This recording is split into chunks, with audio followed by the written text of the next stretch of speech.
May this video be the flame that warms your heart, illuminating your path with the light of love and acceptance. They have an active intelligence but no perception of life. Don't ever think, I want to be successful. Simply if you make effort, it's foolish effort, isn't it? This is not success, this is sickness.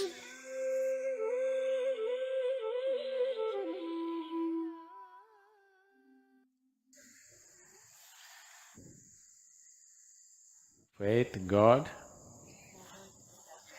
luck, effort. Maybe all of them. But in what proportion? So when you say fate, obviously it's something that you cannot do anything about. When you say luck, again obviously it's something that you cannot do anything about. When you say God, again it's something that you cannot do anything about. So only thing that's in your hands is effort. So put your 100% into your effort, what happens, happens. So don't leave proportions of your energy and your capability to luck, God, fate, all these things. That's not your business. If there is such a thing, it will act. Your business is only effort, isn't it? Just do that. Effort has to be incisive in the sense, it should be focused, calibrated. Simply if you make effort, it's foolish effort, isn't it? Just labor is not going to get you somewhere. Right kind of action, the right timing, right place, all this is important, isn't it? So, for all these things to happen, you need perception and intelligence. So that's all you must do in your life. Constantly looking for ways to enhance your perception and your intelligence. The rest will anyway happen. This is one thing that unfortunately humanity is not doing. They're trying to become capable of something. Do not try to become capable of something. Just enhance your perception and intelligence, whatever comes your way. Right now, let us say it's like this, this is happening in the world all the time. Everybody wants to become a doctor. Not now, if 25 years ago it was so. If you want to study means, first thing is medicine. If you don't get a seat, what's next? Engineering. Don't get a seat, what? Next thing, like this. So let's say you became a doctor and let us say everybody came to the yoga program and they stopped going to a doctor. At least your visits to the doctor has come down, isn't it? Has it? Has it come down or no? For sure, it's come down. So business will go down. It will no more be a good profession to go into, because very few doctors are becoming doctors because they want to become doctors. Others are becoming doctors because they think it's lucrative, isn't it? Isn't it so? Most people are becoming doctors because they think somebody's sickness is a lucrative business. It's a very… I don't want to go into other aspects, it's quite disturbing for me. There are a few doctors who really want to be that. They want to understand the human system and they want to serve in that direction, that's great. Suppose everybody became healthy. You don't want that, isn't it? Yes, you don't want that. So do not try to put up a recipe for your success. Success is only when you are able to use yourself to your full potential. It doesn't matter Whether you become a doctor or a politician or a yogi or what the hell you become is not the thing. Success means you are living your life to your full potential. That's what success means. If that has to happen, you need perception and an active intelligence. How do I grow my intelligence? Don't worry about that. Right now, the important thing is to enhance your perception. If you're able to see life just the way it is, you have the necessary intelligence to conduct it well. If you're not able to see life the way it is, your intelligence will work against you. Most intelligent people on this planet are generally the most miserable people on the planet. This is simply because they have an active intelligence but no perception of life. So, one most important thing that people have not worked at is to enhance their perception. They're trying to broaden their mind, that's not the point. That will only make you socially successful, not truly successful. If you want to be truly successful, you must be able to see everything just the way it is, without distortions. If you can see everything just the way it is, life becomes a play. You can play it joyfully, you can play it well, for sure. If you can play it well, people will say you're successful. You should never think, I want to be successful. Don't ever think, I want to be successful. Just see how to make this being into a full-fledged being. People will say one day, oh, he's successful, he's a great success. You should not be aspiring for success, it's a miserable way to structure your life. You will simply cause pain and suffering to yourself and suffering to everybody, because your idea of success is sitting on top of somebody's head, isn't it? Yes, sir. Your idea of success is right now, everybody should be below you, you must be on the top. This is your idea of success. This is not success, this is sickness. So do not ever think of success. Just see how to make this into a full-fledged being. This will find expression. If it finds good expression, people around you will say, oh, he is a great success. That's fine. People should recognize you're a success. You should not be thinking how to be successful. Very wrong way to approach life. It's not good to get into spiritual academics. Spiritual process should never become an academic subject. Unfortunately, it has become for a lot of people.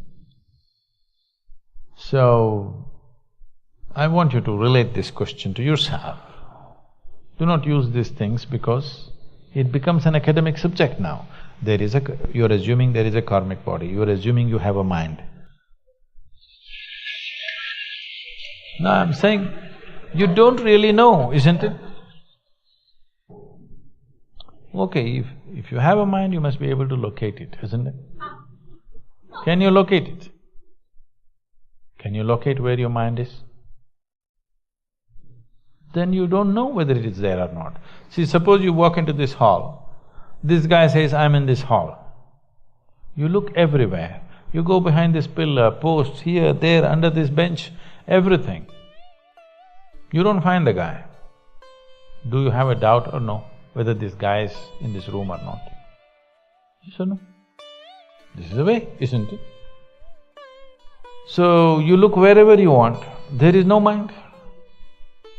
Now, this is not just playing with words. You need to understand. If you want to explore this must come from your context, from the context of your experience of life. Only then it will come out well for you. Right now you're asking an academic question, anywhere you go the same thing, what is the nature of the Atman? What is the relationship between Atman and Paramatman? You've not seen Atman, you've not seen Paramatman. Why are you interested in the relationship? Atman, Paramatman means, for those of you who do not know, this is a common terminology in India. This means the soul and God. What's the relationship? You've not seen both. How do you know they have a relationship? Maybe they're divorced. If you look at the quality of life people are living, probably they're divorced, isn't it? So, don't go into academics of spirituality. Spirituality is not an academic process. It has to be an experiential longing to know. So, what you're trying to ask is, what is the impact of my past on my present working of my mind? You tell me, can your mind function without memory? If I wipe out all your memory, would you have a thought?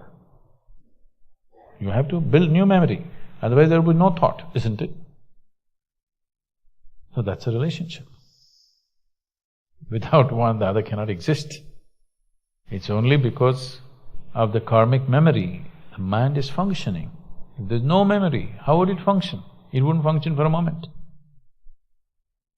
So if you have some esoteric idea of karma, drop that. Karma means just the residual impact of all the actions you have performed in your body, in your mind, in your emotions, in your energies. The residual imprint of that. So that is the karma. So without that memory, your mind couldn't even function. There's no such thing. It is from that this is all coming. Another way of looking at it is, there is no such thing as mind, there's just karma. There is a discriminatory buddhi, which is not mind. There is a discriminatory intellect. And there is karma, there is really no mind. There is a huge mass of memory. With a certain discretion, you can pick what you want. But if you don't have the discretion, they just run right within yourself all the time.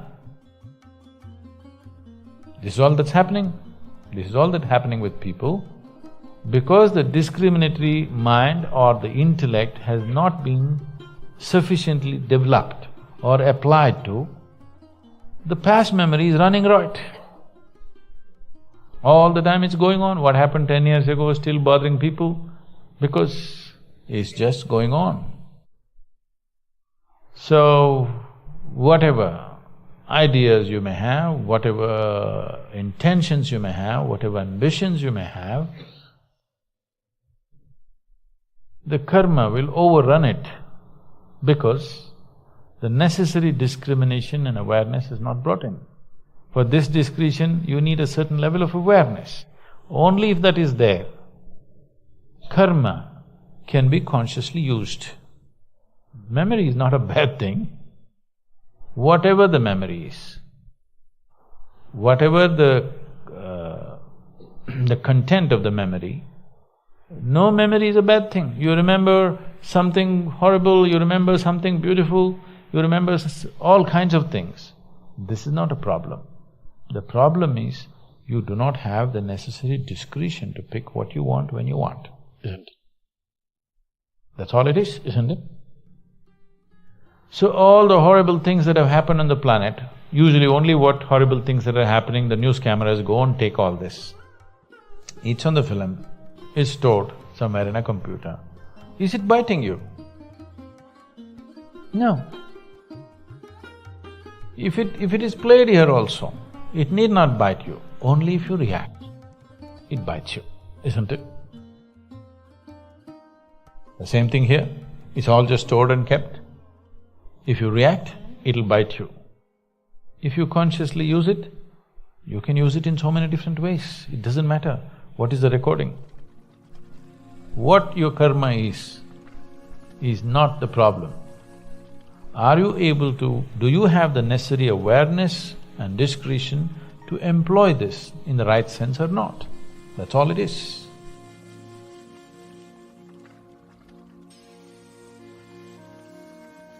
We appreciate you being part of this incredible journey.